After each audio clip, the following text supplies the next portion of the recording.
Hola. It is 8:42 p.m. on May 28th, 2024, Tuesday. This is for week 21. I am relatively tired at the moment. I didn't really get. I was a little bit excited last night, and I had to get up to run some errands today. Luckily for me, today is technically it is an extra cardio day, so I didn't really, and there's no schoolwork or anything due today, so I was able to kind of just relax after running the errands. But I've been sleepy in general. I've just been kind of, there's been, like, I don't even know how it is that I'm sleeping as much as I have, and it's weird because I've seen other people talk about it as well, but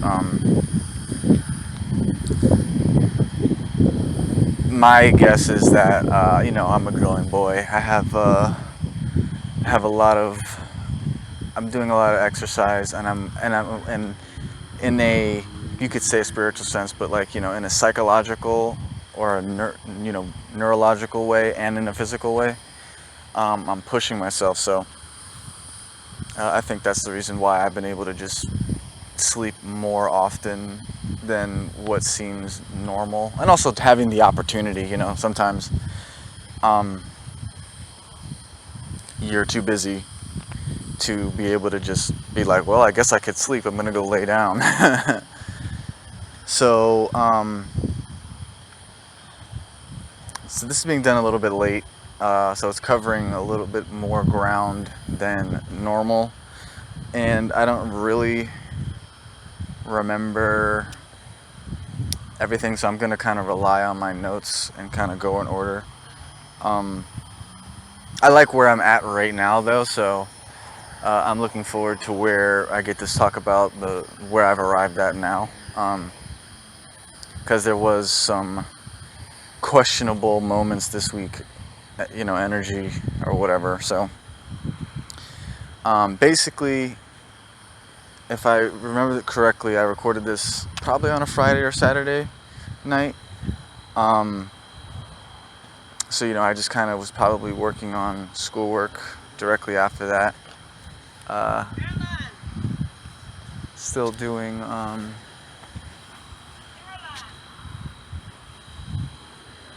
the reading and whatnot, but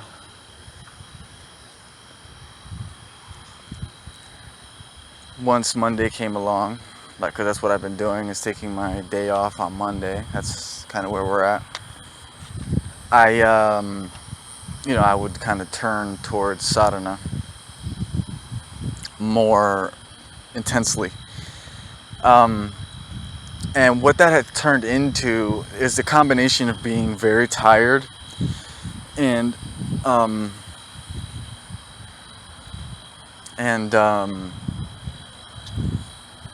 focusing on sadhana. So I think I ended up taking Saturday and Sunday off or something like that. I ended up taking extra days off. I don't know if I'm misremembering this. Let me check my habit bowl real quick. I don't know if it was that okay, yeah, I think I'm correct. So I ended up taking more days off last week than I was supposed to. I had been lagging behind on my sets and everything like that. So, and I've been trying not to. I've been trying not to adjust the amount that I'm doing and just kind of catch up, But the lagging was pretty consistent. So I said, okay, let me give myself a couple days off to try to start, give myself a fresh start, and then see how that goes. And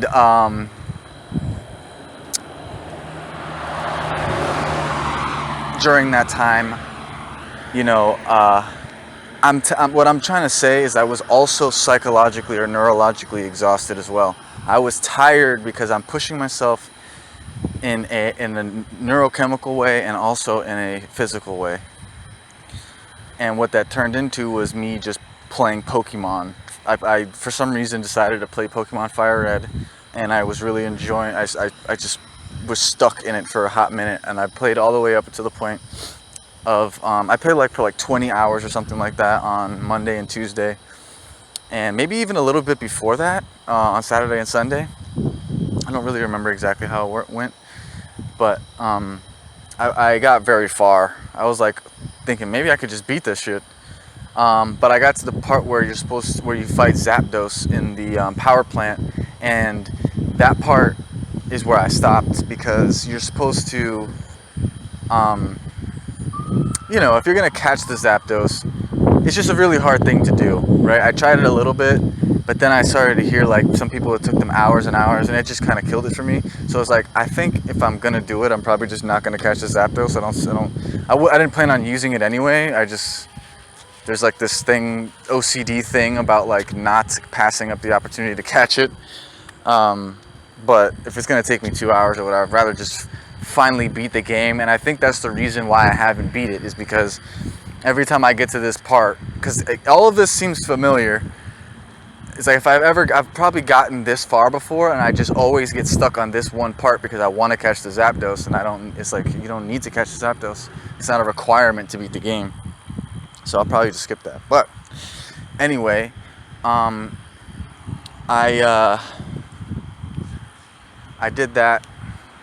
I don't know if it was on Saturday and Sunday that I did that or how that worked out exactly, but I ended up taking an extra day off. And then I noticed, like, I actually did the math because I hadn't been doing sessions for a few days, like a minute either. And I actually did the math, and I had been behind. Like I got to the point where I didn't have a surplus anymore. So, normally I've been working with a surplus, and I've had days, like hours built up. But I've been keeping track. So I know, I have this banked up amount. So I could just kind of go back and like make sure that I was still above the 2-hour average. But I did the math, and I was like, oh, I'm like on the cusp. Meaning like I either owe 2 hours or I'm at 0. Like I don't have any extra time, and I'm gonna dip below my 2-hour average. So I don't know, that kind of lit a fire under my ass, and I was like, oh, okay, I need to fucking do stuff. You know what I mean? I need to like get back to work basically. And I believe that sparked me like going on a walk, and I needed to figure out a solution because I'm like, man, I'm really struggling with this workout regimen, and I'm starting to feel I can kind of see why it's difficult to do sadhana for a full day, right? Consistently. It is something like you could do it for a day, but there's a level of it's kind of like working out. You just need to recover. You know what I mean? Like building a muscle. So, and that feeling is interesting because you're motivated or motivated, whatever, not motivated. And also like not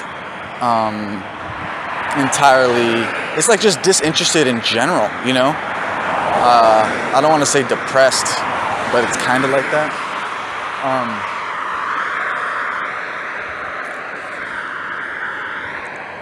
It's not it's just like you just don't want to do anything. Maybe exhausted is a better term. But so I started to feel that as well. And I was like, well, I just posed the question to myself, what is the solution here? the best way to go about it. Do I want to reduce the amount of days that I'm working out? Do I want to reduce the amount of sets that I'm working out? How do I want to address the time that I spent off? Because I took like 3 or 4 extra days off. And I came to the conclusion that I could basically combine the 2 weeks, meaning this week that I'm talking about now and the week prior, because I took like 2 extra days off that last week and 1 extra day off this week, meaning that I worked out for something like 3 days last week, 2 or 3 days last week, and then it would have been 3 days this week, which is about 1 week. So basically, yeah, it's like I'm gonna, because this was early on in the week I made the decision. So I was like, okay, I'm just gonna I'm gonna do the same amount of reps, which is 12, as I was gonna do last week. We're just gonna continue doing 12 reps, and we'll combine that, and then we'll go to 13 next week. That was like the solution to that problem. And then I'm gonna continue taking an extra quote-unquote cardio day, because it's so close to, like, that's what my body seems to be wanting to do anyway.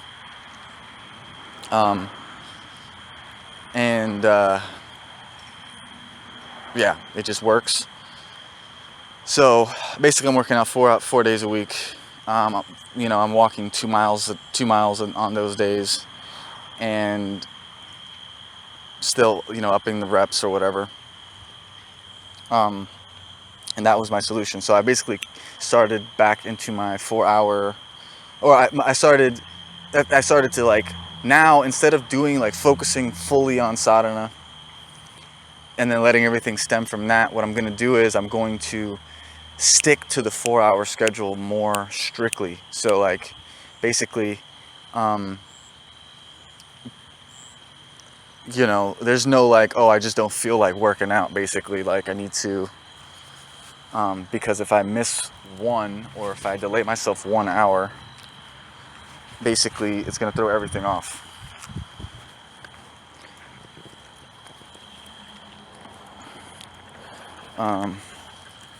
Yeah, so I pretty much have to stick to the script with that, like I was before with the 2 hours, just force myself to do it, essentially.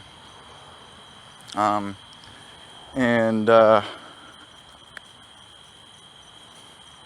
that was that, you know what I mean? I recorded,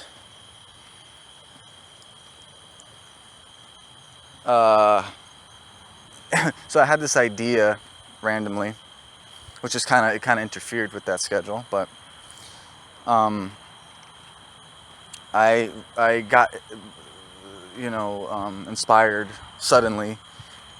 I had the idea that basically Drake should record on the Not Like Us beat and respond to him, right? And do a bunch of rebuttals, like flip it.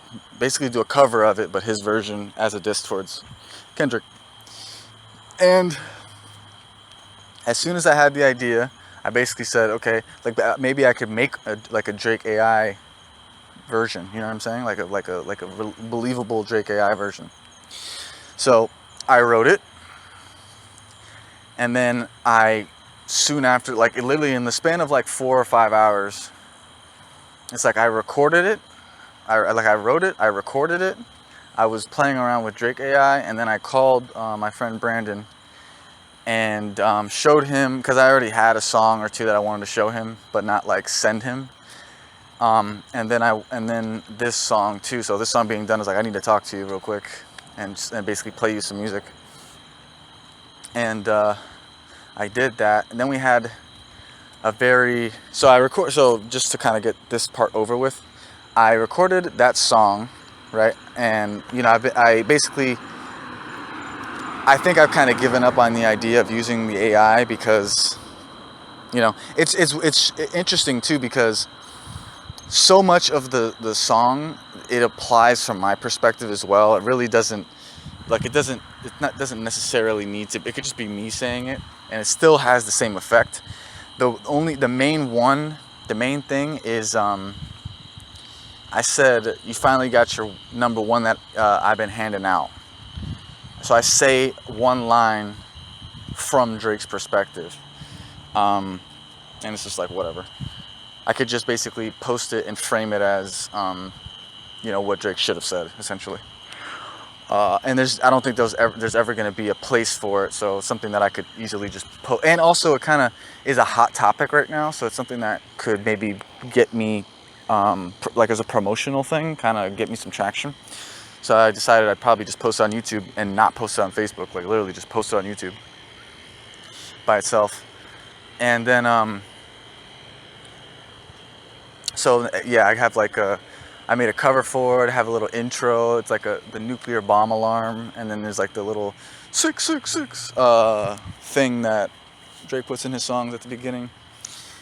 And then the cover art is, because you know how Kendrick used the Google screenshot of the definition of euphoria. Basically, I used the screen. It's a Brave or DuckDuckGo, like it's a search engine screenshot of Drake. Like it's a comparison between Drake and Kendrick Lamar's sales, and Drake has like 200 million and Kendrick has 100 million. That's the cover art, and then yeah. So I'm probably gonna put that out like next Friday. I'm gonna kind of touch it up between here and then. And whatever happens, and I'll just put it out. That's basically that with that. And then I recorded, then I had this conversation with Brandon, over the phone, and he, it was like, this first song I played him, he like went over really well, and that was the one that I was really more interested in sending him initially, because I didn't want to send it to him because it's not done. I didn't want him to share it or whatever, or start like falling in love with it, and then when it comes out it's a different version, or steal it, to be honest with you. But basically, he said his mom was dancing to it and shit, and I could just tell like it was it sounded good to him. And then, he's a Kendrick fan, so I don't know, like, he wasn't like, oh, shit, this song is so crazy, or whatever, but, so it's like, it wasn't, like, celebrated. I don't know who is a big Drake fan that I could share it with, and they could be like, yes, this is exactly it, but I'm sure they're out there.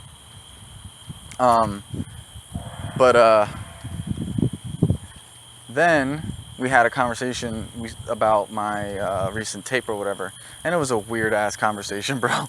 I can't even like explain how fucking weird it was, because literally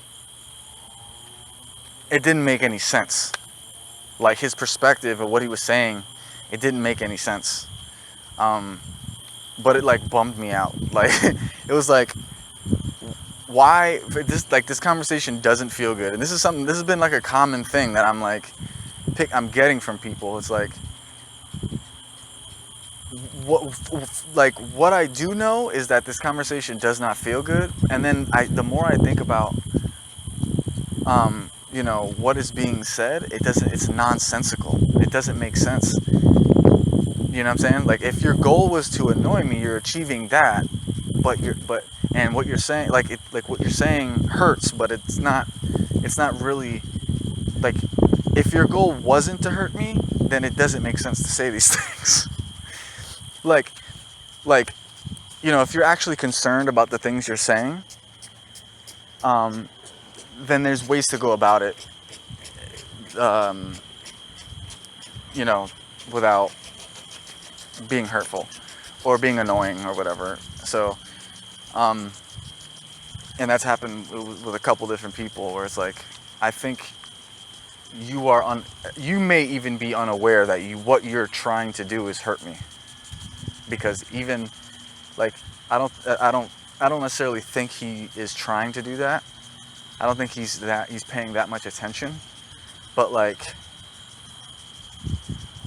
after further examination, because afterwards I was like super anxious, bro. I was like very annoyed and anxious, and Like we didn't argue or anything like that, but that's just how I felt. To be fair, I had schoolwork to do on top of that. Like right after, I kind of like procrastinated, but like I was really annoyed, and then I just had to think about it. I'm like, man, like most of what he said doesn't make sense. Like it just doesn't make sense. But it's like basically it's like if you want it, just make me less excited about it. I guess that's what you accomplish. But realistically speaking, and I go through this a lot, where I feel like people perceive me differently than I perceive myself, essentially, and they don't want to like to contribute to me having a big ego, I guess. And I'm starting to realize that, and it's starting to have the exact opposite effect that I think it's intended to have, which is to keep me humble. Because if it's like if what you were saying was true, we wouldn't even be having this conversation. So I know what you're trying to do, right? You're trying to it's like you're talking to a hot chick and you're trying to play it cool, essentially. And you don't want her to think she's out of your league or whatever. That's kind of like how it feels. And it hurts, you know what I mean, in the moment, but I think it's an unwise tactic. Let's put it like that. And the effect that it's having is like, okay, I see what you're trying to do now. And I've seen it with, like when I went to the bank, right, and I dealt with Shorty, that was one example of that. What the hell is that?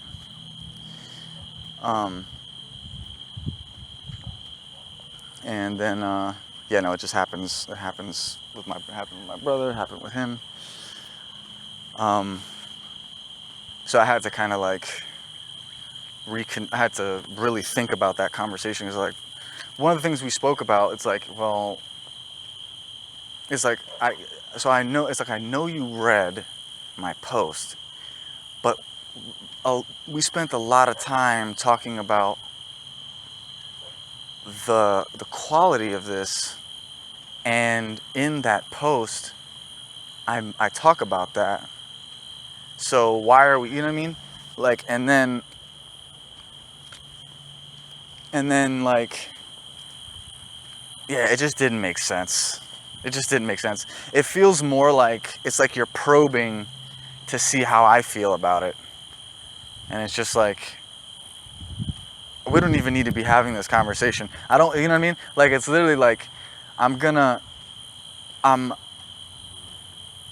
it's like, what if I'm happy about it? Are you gonna be upset? Like, you know what I mean? Like, it's a weird dynamic that I don't. It's like, so you're really gonna, like, it just feels like you're not really my friend when you do stuff like that. And I don't know that they're aware that they're doing that, and I don't really care at this point, because really where it's starting to get to is I just basically have to kind of isolate myself, which is fine. But that's kind of like I think the main thing is like, okay, I don't really want to have more conversations with you. Like for instance, my brother is moving back from out of state, and he was, I guess my mom wanted me to go over there today, I guess to help move or whatever, and I was like, you got me all the way fucked up. My last conversation with my brother, he literally pissed me off again. We can't have a regular conversation, like, because basically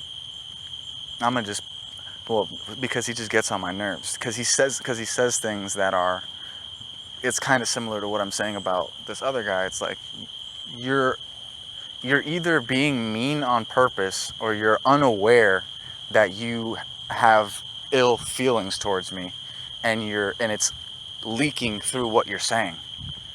You know what I mean? Like the way that the stuff that you're saying is hurtful, and I'm aware of it. And it's like people are like trying to put you down subtly. It's very weird. So and I'm not gonna defend. I'm not gonna like have a full blown conversation about it and whatever. Like, it's actually a big fat waste of time. A literal huge waste of time, and it kind of combines with that previous concept of like being a little bit like neurologically exhausted. There's only a certain. I mean, there's a certain amount of effort or energy that I have, and I'm not trying to waste it. You know what I mean? And I'm having conversations. I'm not gonna like. It's almost like bait. People just want to sap you of your fucking, of your fucking willpower and your fucking energy. So it's like running on a treadmill with them. And I'm not trying to do that. Feel me? Like, they're gonna work me up so that I can exercise my arguing muscle, or my like defending myself muscle. I don't need to be good at that. It doesn't matter. It's a really interesting trap. So, I actually, and even me explaining it now, it's like, wow, this is exhausting to like even try to explain. But, yeah, basically. And the sad part is, it's like, I know for a fact, this is how I know I'm good though, is that I can get these people on the phone. I can get these people in my presence at any time. They want to be around me. They like being around me, but for whatever reason, they don't have anything positive to say whenever I'm around. So it's like, you want to be around me, but I don't want to be around you because you're mean or because you're negative. And then you want me, then on top of that, now you want me to explain to you why I feel that way.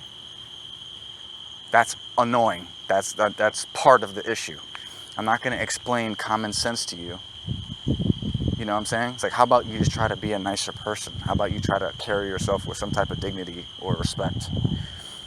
And then see if that doesn't, like, because I know you, I mean, I feel like you have to know what I'm talking about. And it's like, yeah. And if you don't, then it's whatever. I'm just not going to be around you. And I'm not losing anything from being around you, because being around you is painful every single time. And you're the one that's going to be complaining about not being around me. And I literally, at this point, I just don't care. You know what I mean? So I basically I don't have my brother blocked, but I have him restricted or whatever. So I don't see I've had him blocked many times in the past, but like now, I'm just like, I'm not even gonna bother with you. I'm not gonna block you because I don't want to be mean like that, but I don't want you to have access to me, period. So I'm not trying to go see him either. I don't want to be in his presence. And again, it's not even like I'm mad. It's literally just like, I just don't want to be, because of the repeated negativity that you're bringing. It's the literal opposite of what I'm doing. My goal is, I would like to be a pleasant person to be around, a loving individual to be around, so that people like to be around me. The people I'm talking about, their problem is they are repeat offenders of being a vessel or a conduit to negativity, and basically making their I associate unpleasantness with them, and I don't want to be around them. It's that simple. And it's not personal. It's literally just, if a rat is getting shocked every time it opens or presses a door or goes into a certain room, it's not going to go in there. And that's basically what it is.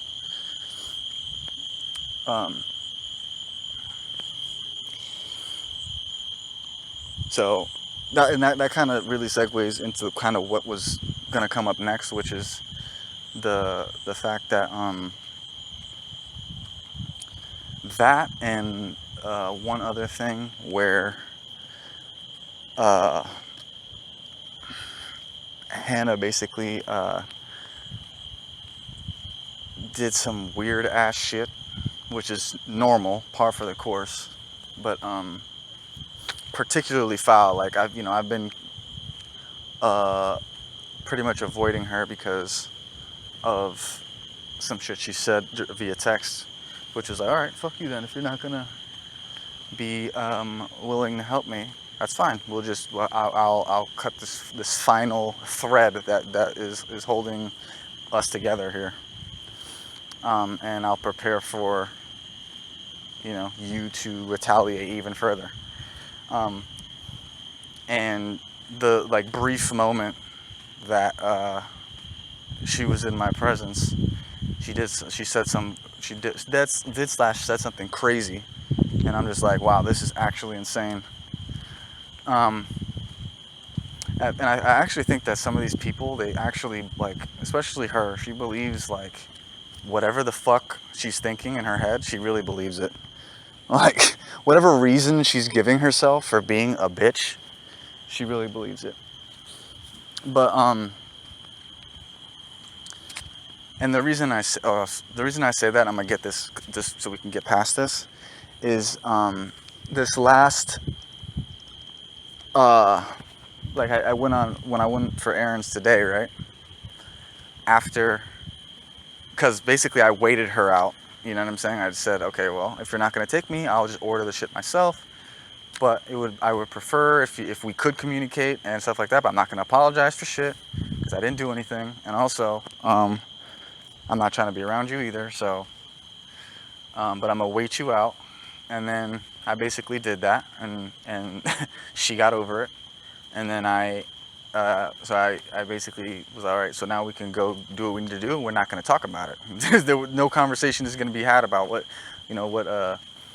she said or whatever. So, because that's more of that trap that I was talking about. So today when we went out, it's the same shit. You know what I'm saying? Like there's moments where it's like, oh, you're not getting the attention you want, right? And you are lashing out by saying stupid shit. Nothing super serious this time, but this is the pattern that I've observed. You don't get attention, you say something negative, and it's probably been reinforced. You know what I'm saying? I've probably, as a child growing up, right, responded to that. When it's like when somebody says something negative or has a pain or something like that, I respond because I want to fix it. You see? So now I know that I have to be really careful because I'm parenting this person essentially. So, but I noticed it was a pattern. It's like, oh, you're not getting the attention you want, or you don't like something, so you're going to, in a slick way, whatever way you see fit, you're gonna allow negativity to come in, probably because you feel some type of negativity, and you're gonna lash out, and I'm supposed to give you attention, and I'm not gonna do it. So that's what I'm saying. She probably feels slighted for whatever reason, and she could really just bite one, go kick rocks. Like, I don't know what to tell you. So but yeah, basically she fucking, I don't even want to say what she did. She did something real sideways, real fucking just messed up. And I was like, oh, when you do stuff like that, puts me on edge, because now I'm like, okay, how far are you gonna go? Because I've seen people go pretty fucking far to try to get under my skin at this point. You know what I'm saying? And her, of all people, is particularly shameless. So I'm now basically I'm reaching for my waist. I'm prepared for battle, essentially. And I mean, I was kind of emotional about it. I was really like, man, it's like I don't know what to do, because literally what it feels like for me is I'm just getting clobbered. I'm just getting like negativity thrown at me left and right, over and over and over again from this person. And it doesn't matter what I do, because I'm literally avoiding her. I'm literally like, I'm like, okay, now, because because there's like, every interaction is negative, right? And then now, because I'm not interacting with you, you're gonna raise it up even more. And it's like, you're not getting it. You're not understanding the problem. The problem is not like you're using the problem as the solution. That's the, you know what I mean? The reason why I don't want to be around you is the same reason, is because of what you're doing right now. So so yeah, I was pretty emotional about it. But then I guess I probably saw like a tarot video or two about that, kind of gave me an idea of maybe why I'm experiencing what I'm experiencing. And you know, literally, I was actually kind of emotional now I think about it. But basically, I was looking up, like, you know, what it's like to be around. Well, I was talking to ChatGPT about it, basically. And I was basically asking, I was literally trying to get advice. It's actually interesting. But I was talking about high vibrational people, what it's like to be around them, and what it's like to, yeah, like what it's like to live with one. And then it's also what, you know, we were talking about black sheep as well. And it's funny because I really got to the point of, like, you know, because I've given this a decent amount of thought already. But I guess the main thing that I kind of started to think about was, if you are quote unquote high vibrational or whatever, and you know, people always want to be around you because of that, and people will kind of go to extremes to just be in your energy, have you think about them, have you talk to them, or whatever. That you, if that is true, that what you would perceive is just being kind of like negativity coming towards you, is how you would perceive it. So instead of being, it's a really weird problem to have, because instead of feeling discouraged, you know what I mean? Like, oh, you know, I'm doing all of this, I'm trying my best to make the world a better place, I'm trying my best to spread love and positivity, and all I'm getting is the shit kicked out of me, and I'm you know, people are so mean to me and everything like that. And you know, it's discouraging, it makes you want to quit. But it's like, well, no, that's just the way that it is, you know. If you're higher on the spectrum, then relative to everything else, that's what you're going to be experiencing. And what you're doing is in fact working. You are making a positive difference, and that is exactly how you should feel if you were doing those things. So instead of feeling like, oh, you're being punished because you're doing something bad, because that's not how it works. So basically, ever since that, there was like this weird like breaking point / barrier, glass ceiling, like push through popping thing that had to happen, where you know, basically something had to give. And I'm telling you, I was like actually kind of emotional, because I'm like, man, this is just so fucked up. And then I got to the point where it's like, what you're observing, what you're observing is in fact proof of what you're doing working, right? And it's been working for a hot minute, ever since you started, right? And even, you know, back in the day or whatever. So I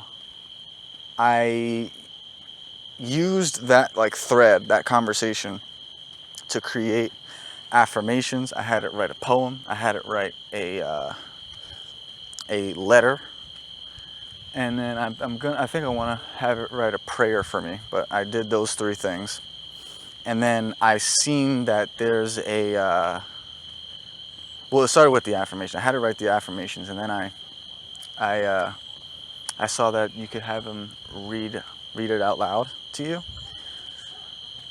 and I was like, oh shit, you know, that was pretty dope. So I had it read it out loud to me, and then that's when I had it write the poem and the letter, and then had it read it to me.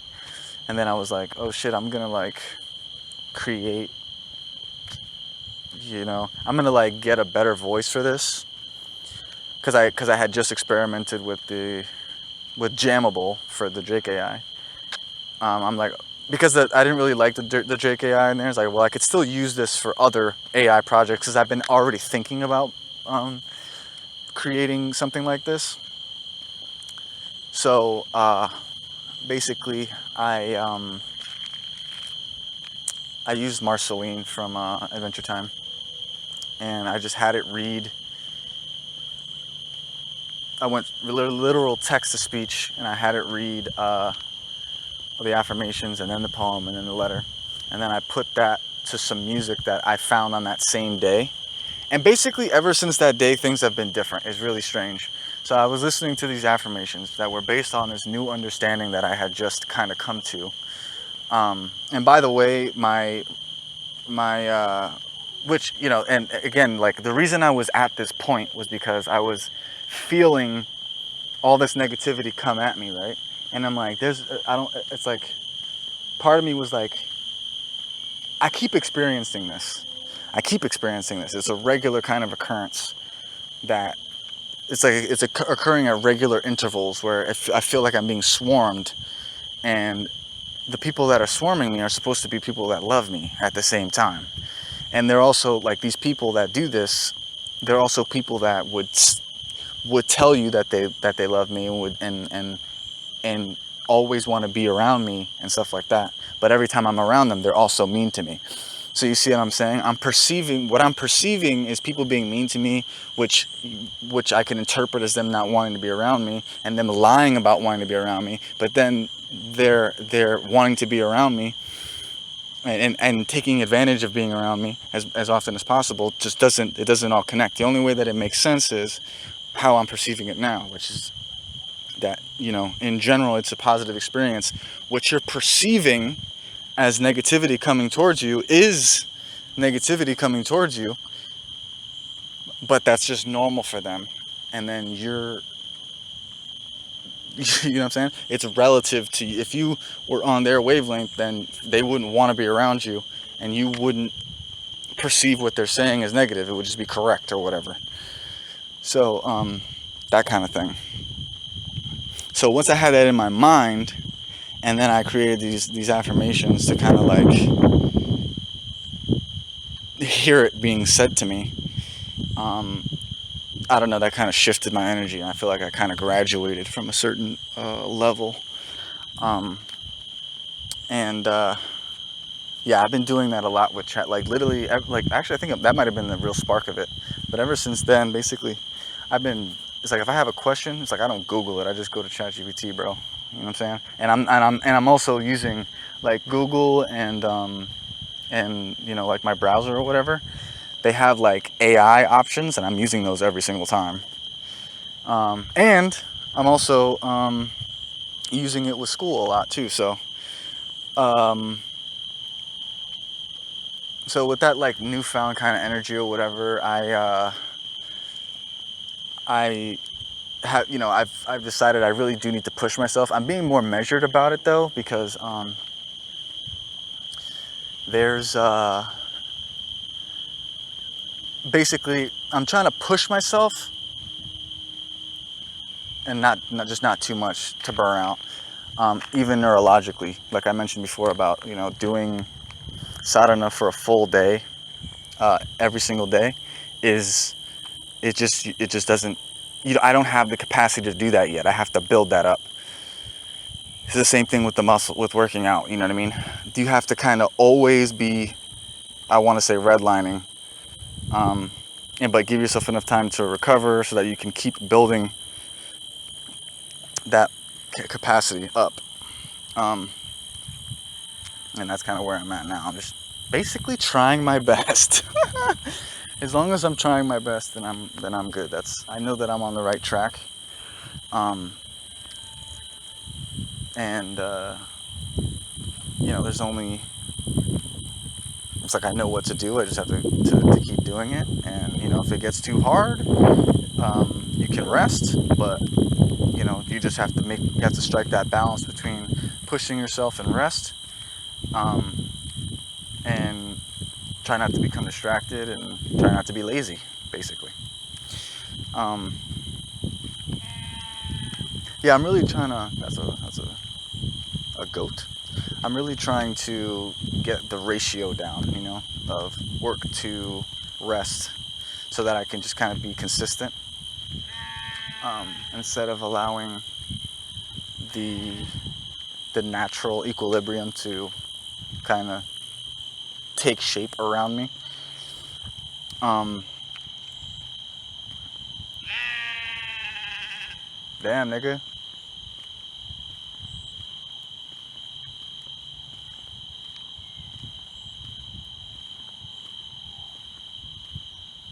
I can't see it.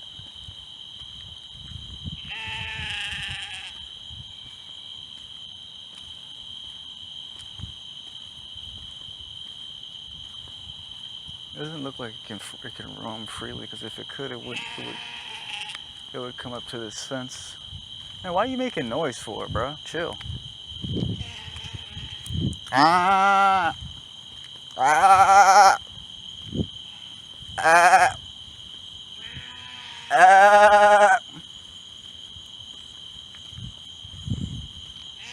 ah. You bastard. I know they get freaked out when you do that. They're like, that does sound pretty close.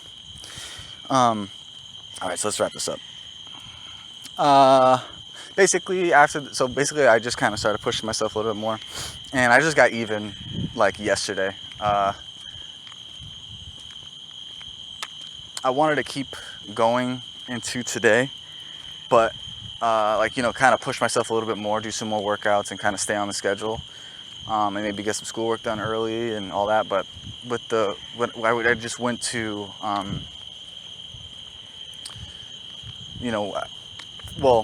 being excited. I watched this like long ass tarot video. Like, the energy is just different, bro. It's a different.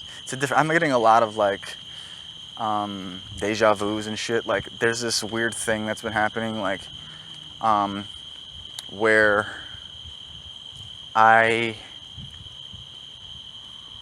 it's very interesting.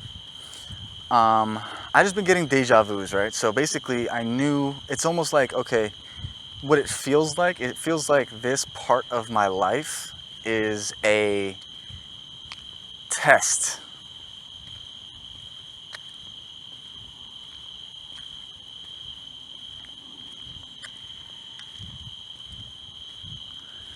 That I either keep failing or something like that. That's what it feels like. It feels like this is like I've been here before, and this is an important step,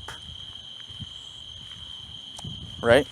Kind of like, when I was talking about the whole Pokemon Fire Red, I'm like, man, I could beat this game. I feel like I've gotten all the way to the point of the Zapdos before, right?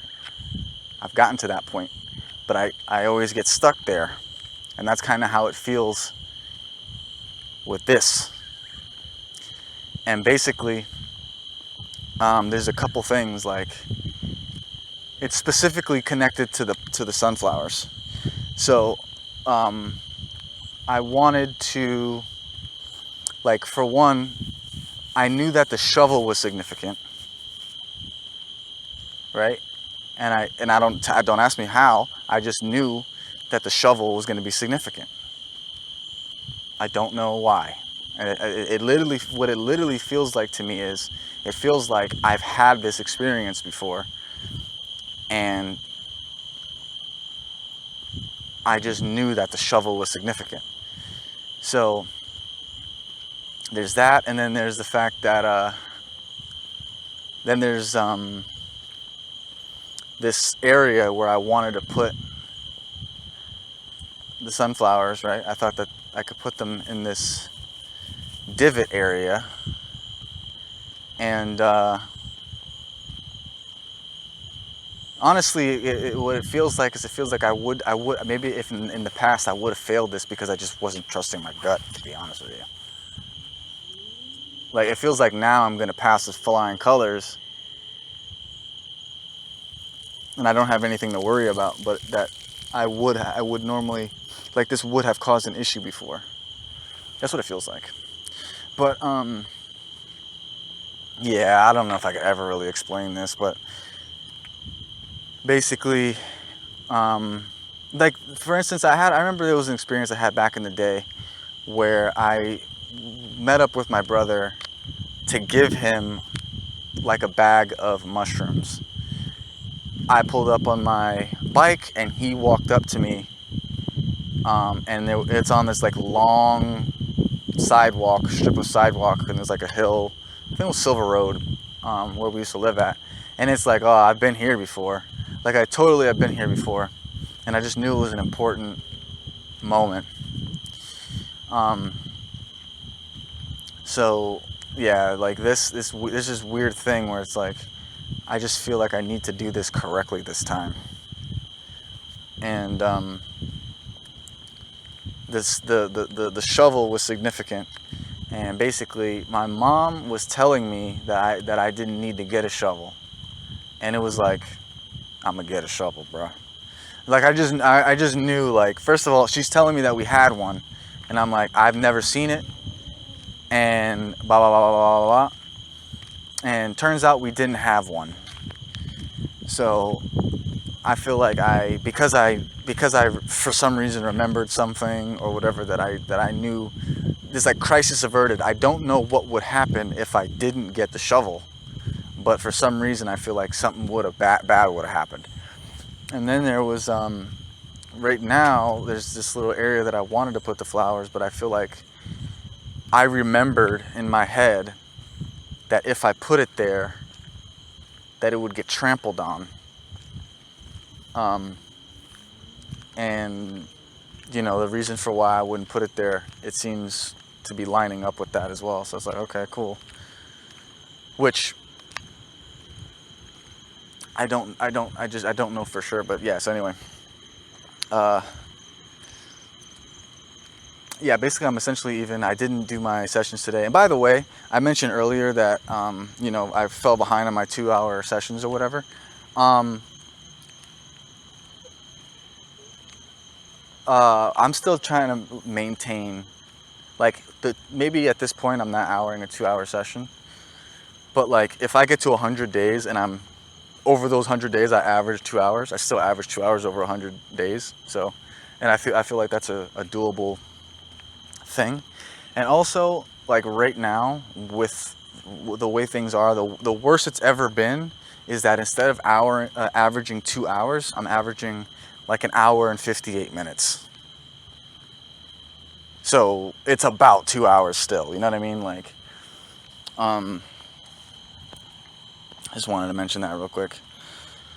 So I mentioned before that I was doing some stuff with the chat head on Facebook. I'm trying to, like, say this in a way that I will understand and won't sound too crazy.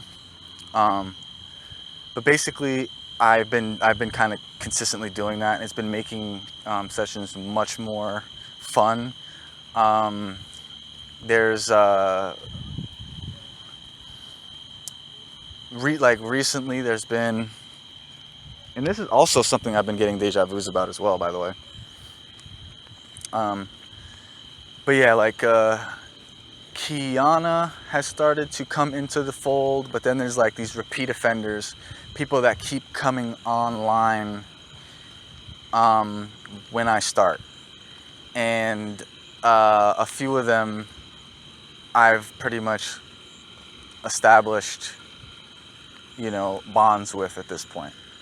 And I've kind of gotten to the point where if I don't do that, then I just kind of go to Kirsten, or Reddit. But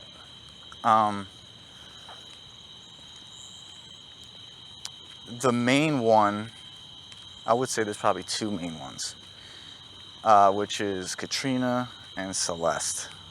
Right, Celeste was the last one that I kind of really. There might be one more, Isabella. But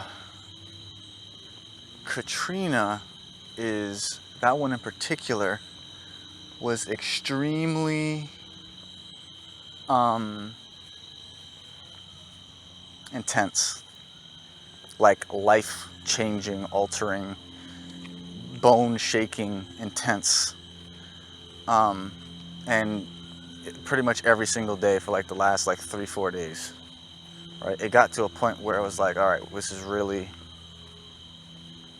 intense, and you know, like it's like, okay, I know this is real, and she kind of sparked me kind of knowing that this is real, in the same kind of way that I felt with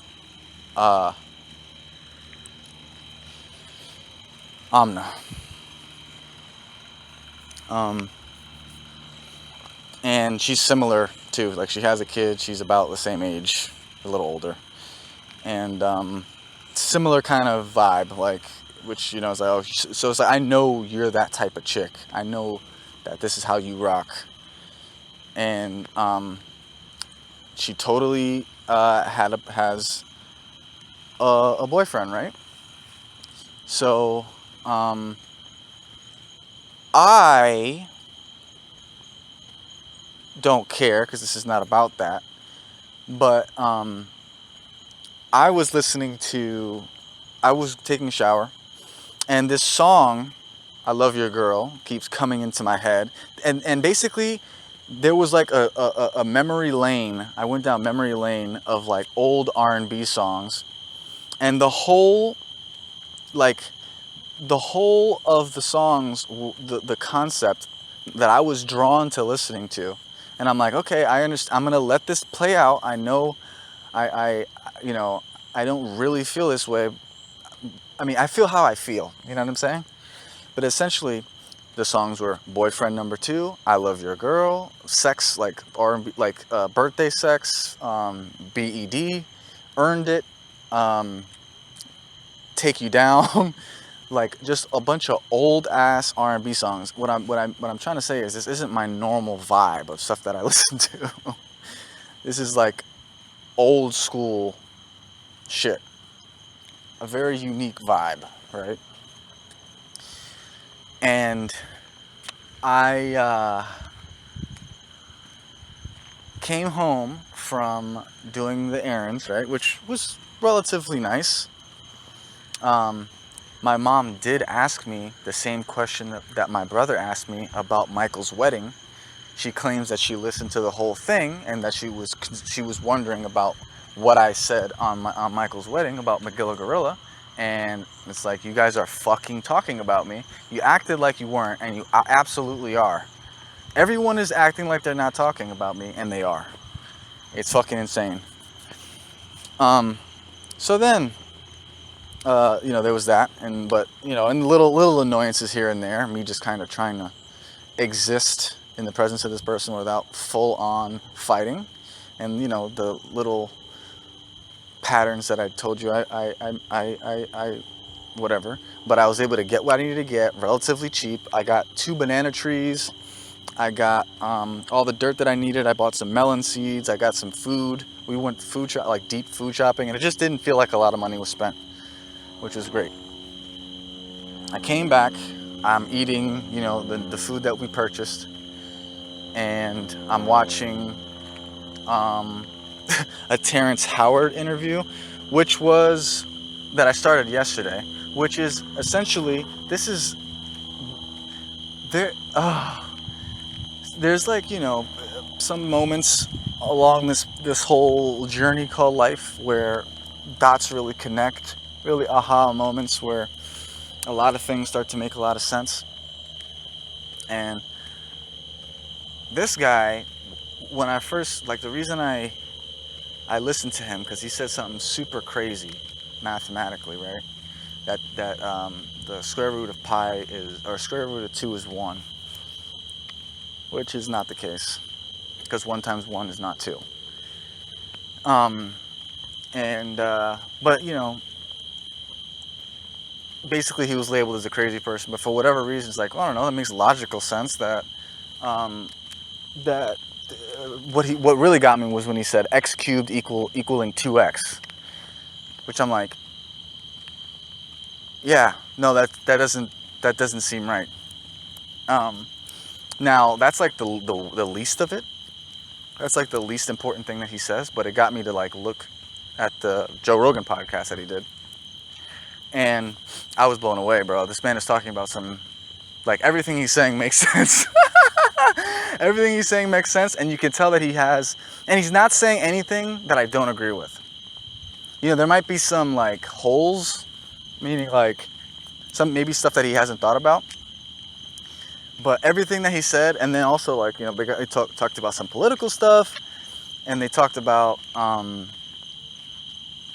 it's just all along the same lines of the stuff that I've been thinking about, except that he's looking at it from like a scientific, he's looking into technologies, and he's challenging the very basis of our, like some of the basics of our system. And the way that he spoke about it basically made me feel like, oh, there's a lot to learn. You know what I mean? Like, it makes everything a lot more interesting, because basically there's a lot of potential for growth. There's a lot of, there's potential for fundamental shifts in our understanding. And to be honest with you, the way that he described the universe, I prefer it. If I had to choose, if I could make the decision about which one I prefer what he's saying. And it aligns with my understanding, because I have my own gripes with the scientific state of things, and how anti-magical it is, and all that good stuff, because just on its face, it's like the reason it was created in the first place was basically a direct response to Christianity. And next spot. And yeah. So basically, the law, I think it's the second law of thermodynamics, which is the main one. But anyway, I watched the whole thing, and I'm gonna probably look more into it. But he talks about like a new periodic table. He talks about how the math is flawed, and literally everything he's saying makes complete sense to me. Like everything.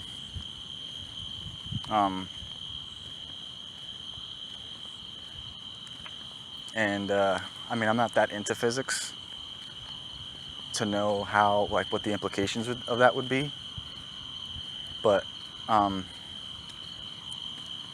from my lay person perspective, I'm like, oh shit. I think I'm gonna keep it a bean. It's like, I know this man's right. I'm gonna keep it a buck. Not only because it kind of reminds me of a conversation I was having in my psychology class about learning, where they were talking about something canon, or what's the word? I don't want to hurt myself trying to get into the weeds about this, but basically, that keeping things simple, the simplest explanation is usually the right one. And there was we had a little debate in the discussion in a discussion board about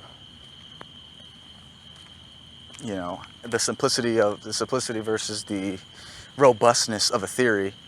And I was one of the few people that said, like, I don't think this is actually more effective, and I think that it's clunky, and therefore probably incorrect based off of that. Just based off my gut, I think it's incorrect because it's clunky, and it's trying it's trying to account for something that is, I want to say superfluous. Is that like a word? Am I using that correctly? Basically, they're just they're overcomplicating it, and you know, the simpler the solution, superfluous. The more likely that it is to be correct. You know, the solution is. I'm like, basically, I think the solution is a lot simpler than what they're theorizing, because it's so clunky. It requires. It's kind of like what he's talking about. It requires too much special rules. And special cases or whatever. So what he's explaining, it cleanly explains everything. You know what I mean? It's very simple and applies in many different areas. And then also like answers a lot of questions of weird phenomena that is observed that can't be explained, like, you know, that have clunkier explanations currently. So I'm gonna go ahead and say, like, I know this man is right. He's right. It's I don't know if people will accept it in my lifetime, because there's a whole lot of, and if they do, if he'll ever get credit for it and that kind of thing, because what they might do is they might use it in secret, or they might already be using it in secret, and never really give him credit for it, or maybe they do something crazy like kill him or something like that. But that's what we're talking about here. So I'm just blessed to be able to see it. Anyway, so I was watching that, and that's where we're at. That's the kind of vibes. That's the kind of vibes of the day. After that, I started watching the Cat Williams interview on JRE. And that one's not as, it's older, and also I feel like he's more like, I think he's more on the, instead of on the convincing side, he's more on the believe what you want to believe, but I believe, you know, in, you know, like shit like the Anunnaki and the fucking, in the, let me go this way, actually let me go this way, and the Emerald Tablets and all that stuff. Like, I guess this is cutting edge. People don't really know about this. I do. And that's what happens with you know. Anyway, let me chill. So anyway, yeah, I go on to Facebook and I see that Katrina posted a status, and the status made me feel like she might have been talking about her relationship. And I go to see her, you know, about me or whatever, and lo and behold, it says single on there. So this is exactly the same thing so far that happened with Amna. It was not exactly, it's very similar. Except we're not even talking. You feel me? So I think it's, okay, so maybe it's not exactly the same. It's a little different, because I think Amna's situation was a little bit more nefarious, and so was mine, you know? But anyway, that's just like, that occurrence is more, the general feeling is I am not crazy, bro. The stuff that I'm thinking about, and the things I'm exploring and whatnot, it's legit. It's real. You know what I mean? And I don't know how many people. I'm starting to kind of, the kind of vibes I'm getting is that it's kind of like a silent majority thing. I feel like there might be more people. It's kind of like, you know, how I'm saying how people are talking about me, but they're not they're acting like they're not. It's like the public and the private side. There's a perception about what's going on in the public, and then there's like what's actually going on that people keep private, or yeah, you feel me? And they exist on both at the same time. Or you know, just that the you know, the people that are, they're not like, it's not something that is spoken about in public, but a lot of people feel that way, and like the way that I feel, and that they're going to become more, it's going to become more on Front Street, and I'm going to feel more comfortable as a result, and just have respect. Like it's going to be, it's like I'm going to be vindicated, and then I'm going to be lifted up, essentially, because I'm ahead of the curve when it comes to that. So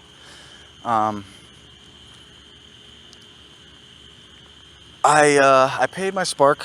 I paid like 150 towards the balance, just to kind of, I thought, you know, I was kind of holding out for my refund to pay it in full, but you know, it's getting so close that it's like I don't want to fuck around and like make a late payment, so I just paid something towards it to make sure that wouldn't happen, while still having, like, not digging into all my reserves, just, you know, just to keep. I haven't really had to do like hard budgeting in a minute, because of the fact that I should have a surplus, and there's a lot of moves that I can make to make things, so I'm not concerned about it. And you know, that's kind of how it is. It's like I really have a lot of time and you know, resources, untapped resources and stuff like that.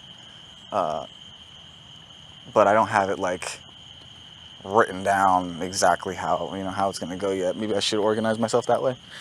I purchased the dirt and all that stuff. I haven't actually transplanted the flowers yet, but you know, I have everything. I know where I'm gonna plant them at. I am essentially holding on for dear life with school.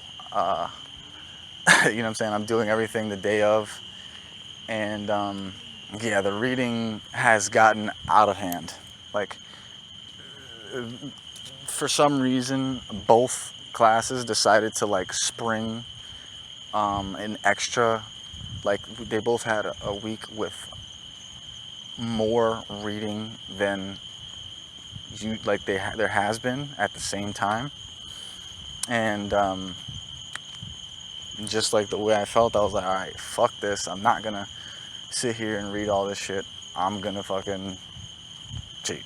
You know what I mean? Like, all right, we are no longer trying to like you know what I'm saying?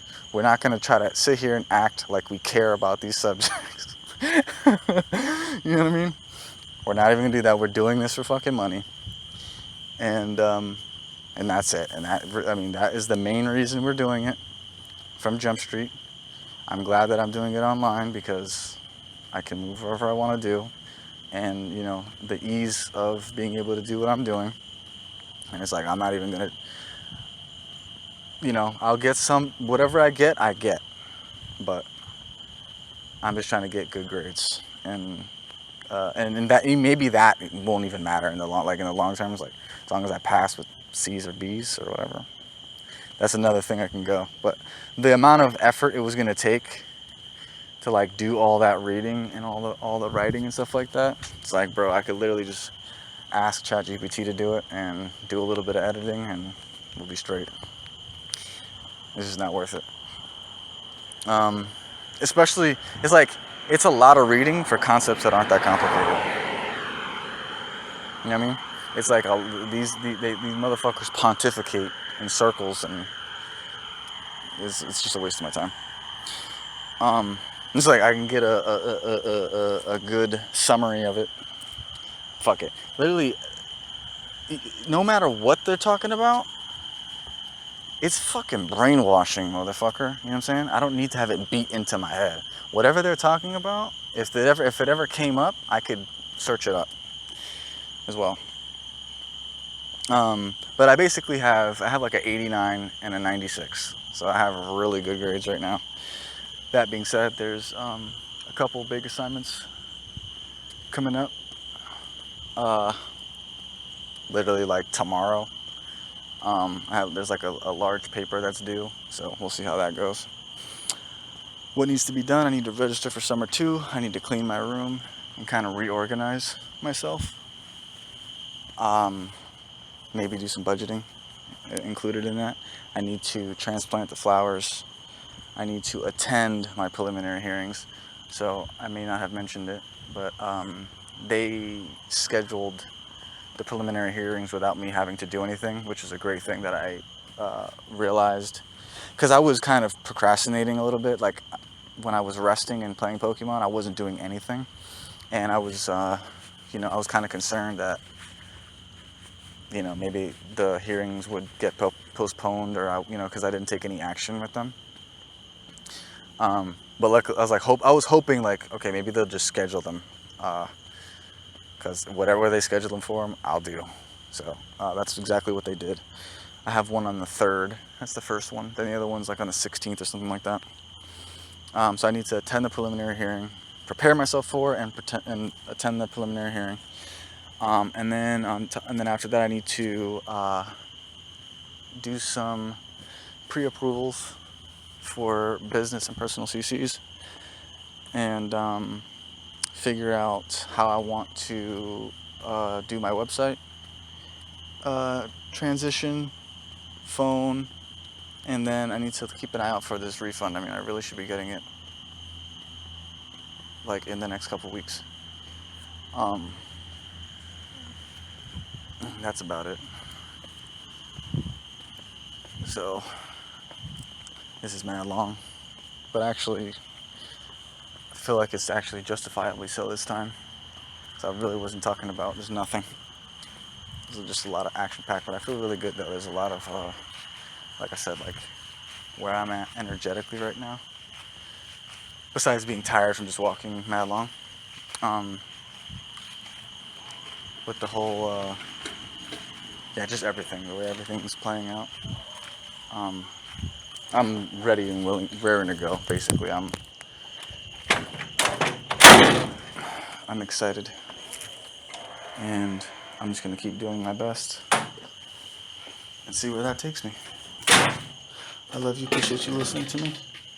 Oh, it's been a pleasure. That's week 21. Deuces.